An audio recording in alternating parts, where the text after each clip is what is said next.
జున్ను చేసుకుందాం వచ్చేయండి. ప్యూర్ జున్ను పాలు మా చిన్నమ్మమ్మ ఇచ్చారు. వాళ్ళకి పాల వ్యాపారం ఉందన్నమాట.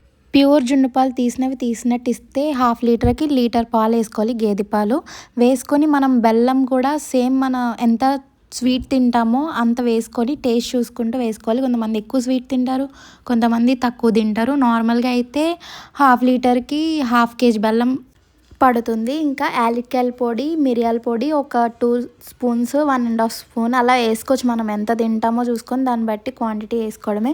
మినిమం అయితే 1 స్పూన్ వేయాలి. ఇప్పుడు ఈ విధంగా మనం స్టవ్ మీద పెట్టాలన్నమాట. గిన్నెలో వాటర్ పోసి మళ్ళీ అందులో గిన్నె పెట్టి పాలు వేసి మూత పెట్టి ఉడికించాలి. ఫస్ట్ అయితే పెట్టిన వెంటనే ఒక 15 మినిట్స్ వదిలేయాలి. 15 మినిట్స్ దాటిన తర్వాత మనం చెక్ చేసుకునే విధానం ఎట్లా ఉంటుందంటే ఇలా మూత తీసుకొని జాగ్రత్తగా ఓపెన్ చేయండి. మొహానికి ఆవిరి కొడుతుంది, చేయి కూడా కాలుతుంది. ఒక్కొక్కసారి చూసుకొని నీట్గా ఓపెన్ చేయండి. ఇలా ఉంటుంది కదా, స్పూన్ అందులో పెట్టి ఇలా తీస్తే దానికి అంటుకుందంటే అది ఇంకా ఉడకలేనట్టు. మళ్ళీ నీట్గా క్లోజ్ చేసుకోవాలి మూతలు పెట్టేసి. మళ్ళీ ఒక 5 మినిట్స్ తర్వాత మళ్ళీ రీచెక్ చేసుకోవాలి సేమ్ యాజ్ ఇట్ ఈస్గా. ఇప్పుడు చూడండి నీట్గా ఎలా వచ్చిందో.